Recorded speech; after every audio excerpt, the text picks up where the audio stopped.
We're welcoming back to the program today Congressman Ro Khanna, representing California's 17th district, located in the heart of Silicon Valley. Always great to have you on. David, it's always a pleasure. So, what's your big picture takeaway of the November election? Joe Biden won. The Senate is still a question mark. It appears as though Democrats lost a few seats in the House, but will still maintain an advantage. I can psych myself into thinking the results are great because it's so difficult to remove an incumbent president, and we should be glad that we at least did that, and so on. And at the same time, absolutely historically terrible reaction to coronavirus, should have been an overwhelming, humiliating defeat for Donald Trump. And it was really pretty close in a few states. I don't know which side is the right side. Well, that's probably true to both. Obviously, it's very hard to defeat an incumbent. Biden managed, with all of the help of everyone, to flip 5 states. That's the most important task. But there are certain warning lessons in there. One, I don't think we had a strong enough economic message that came through. Exit polling showed that of people who prioritize the economy, 80 some percent voted for Trump over us. Now, I've seen some Wow. statistics which say that, people who made over 100,000 voted for Trump, and those who made under 100,000 voted for us. But that, if you break that down further, you see that we do very, very well with those making under 100,000 who are Black or Latino. We do not do very well with those who are making 100,000 who are white and who are in rural communities and in communities left out. And so the challenge for the party is still, how do we have an economic message or a aspirational message that reaches a lot of these communities? Because until we have House seats in all of these districts and an electoral college, you're not going to get progressive change on Medicare for all, on free public college, and student debt forgiveness. Very hard if you don't win some of these areas. Is a second coronavirus stimulus bill something that should be, it obviously takes more than a day, but something that Joe Biden has to start on day one?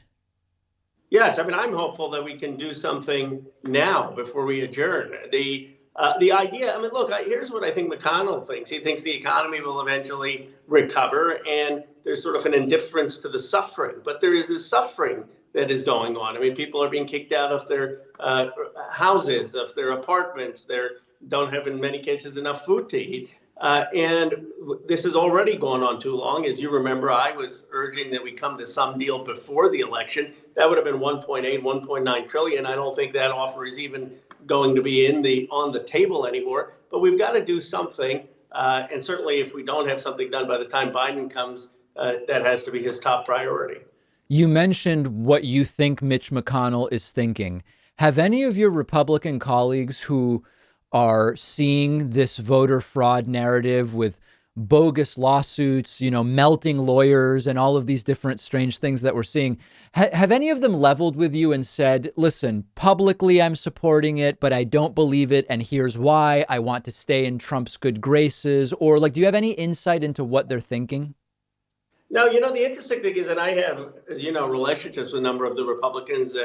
Trump has signed 4 of my bills. We worked on Yemen, but they will not, even in private, criticize Trump. There's such a fear that that could get out, that someone could say something, that it could get back to Trump. So I have never had a Republican colleague, even in private, on the House side at least, say, "Oh, you know what? We need to move on." They're very, very careful. Very careful what they put in text, very careful what they would say to a colleague when the topic is Donald Trump. So in terms of the Joe Biden cabinet, we're learning about more and more of the picks. Maybe one of the more controversial ones is Neera Tanden for OMB. We're going to talk about that tomorrow. We've seen Janet Yellen for Treasury, which I think is actually very interesting. And she has some really interesting economic literature and history that she's participated in over the last 30 years, which has been interesting to look at. The general idea of Bernie Sanders, Elizabeth Warren leaving the Senate to be part of the cabinet, aside from specific positions, strategically, do you like it or not like it?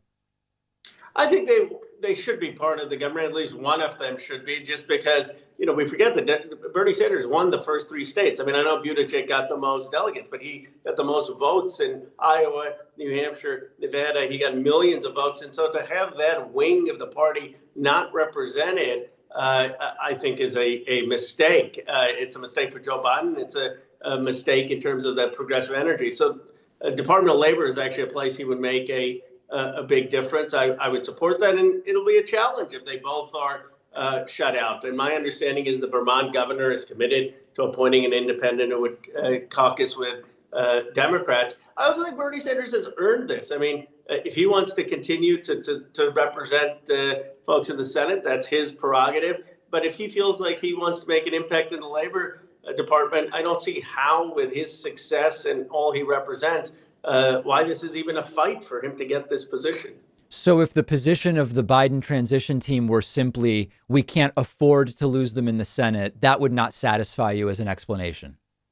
No, because Bernie Sanders wouldn't give up the Senate, and he has clearly gotten a commitment from the Republican governor that they will appoint an independent there who will caucus with the Democrats. So if they were going to be blunt and said, look, we don't want Bernie Sanders for X, Y, and Z reason, I actually think that would be more honest.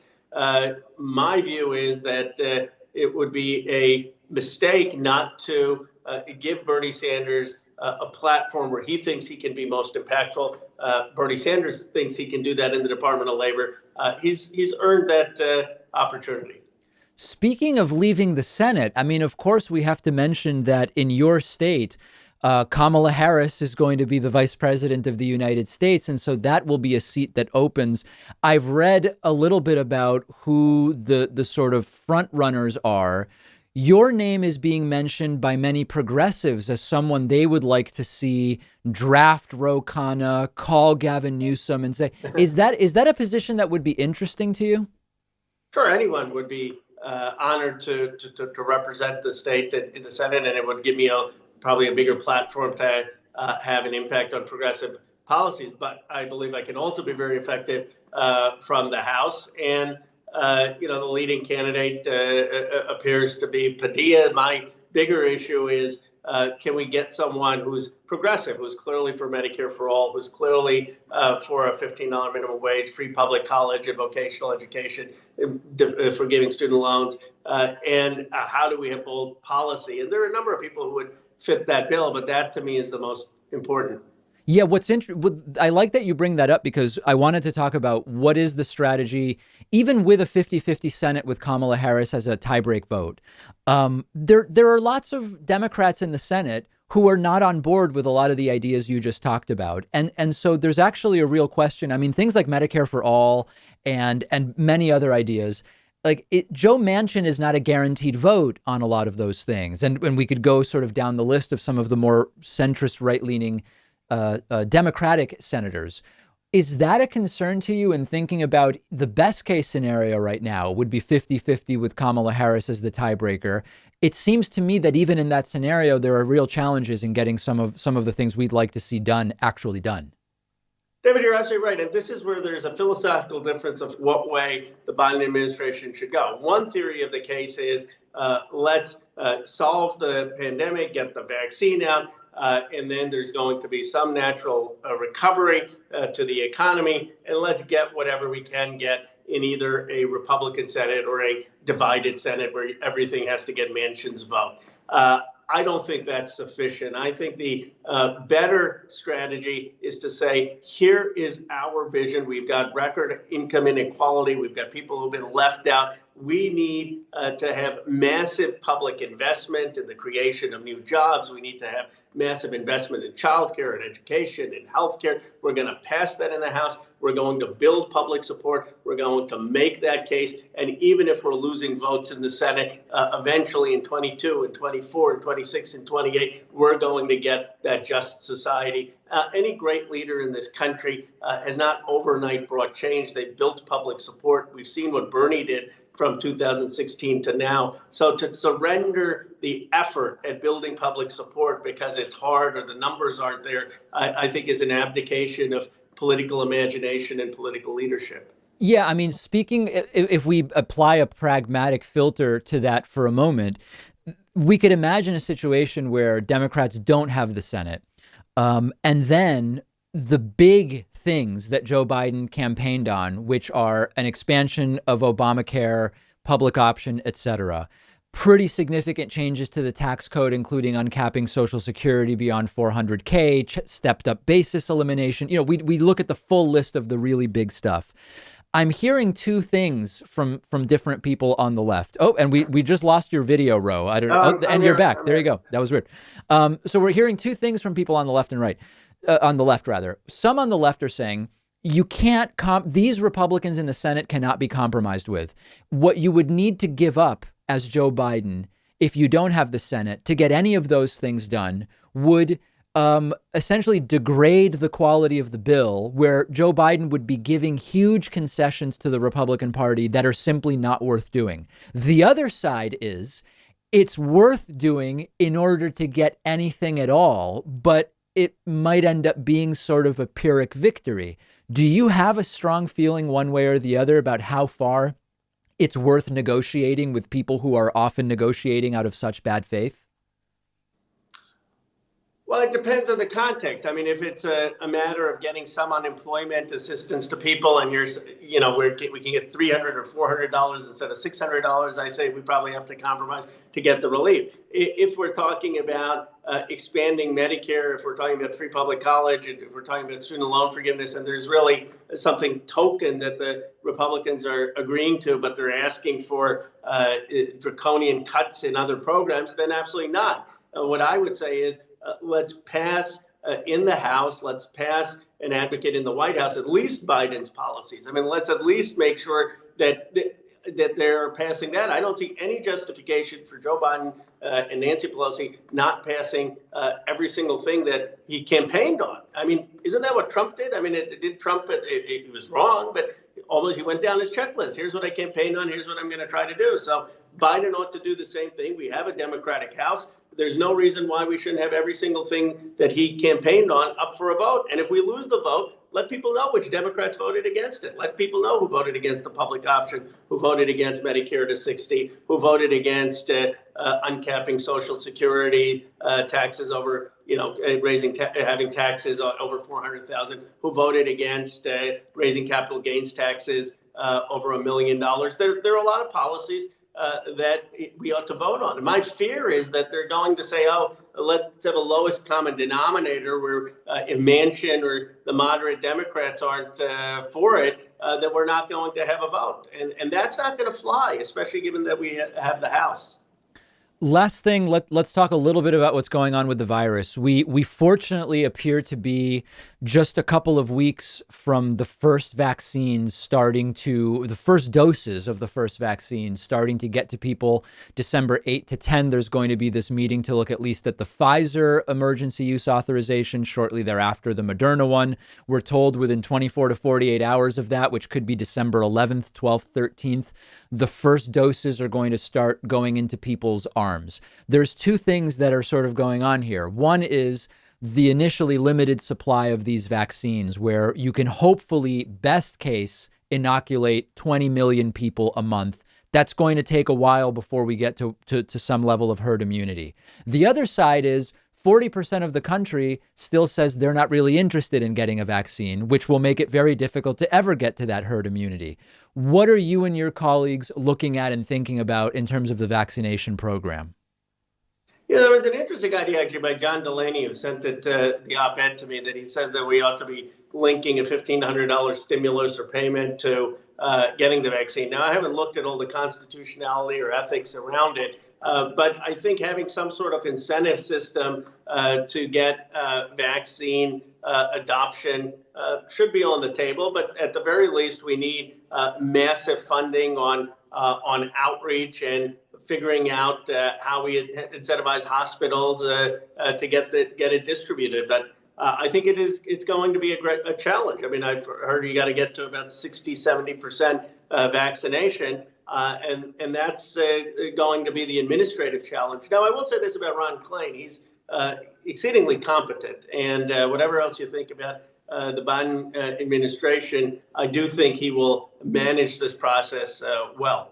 Yeah, I mean, the crazy thing is initially none of these vaccines will be given to children. And once you remove children from the 330 million population, you actually need close to 100% of adults to get to that 70%. And I don't think that is necessarily being taken seriously. Well, that's interesting. I hadn't even thought about that point. And it's a good point. I mean, look, this is where I think that the Biden administration is. I mean, they're going to be judged in the first 6 months to 9 months on the administrative rollout of this vaccine. And I'm sure in the back of their minds is that when the Affordable Care Act happened, it was botched, the rollout, and that really hurt people, and it hurt public perception. So they're right to be focused on that administration. But there's a dual crisis. There's that problem, and then there's an economic crisis.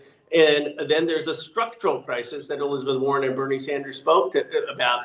And my view is we can't ignore both the structural crisis and the immediate crisis economically, and we have to pay attention to that substantively and for political reasons. Do you like the idea of airlines, concert venues, et cetera, saying after a certain date, if you want to come to an event or fly with us, you must be vaccinated? Yes, I think that that's a very reasonable position and probably constitutional. I mean, my sense is that you are required to have vaccinations to go to school, for example. So the conditioning, being in public places, it makes sense. You know, I was talking to because I represent Silicon Valley, one of the privileges, I get to talk to some of these leading technologists and scientists. And I was talking to someone yesterday who said that if we put the resources, there's no reason we couldn't have vaccine detectors like smoke detectors, which could literally detect almost any vaccine in a room.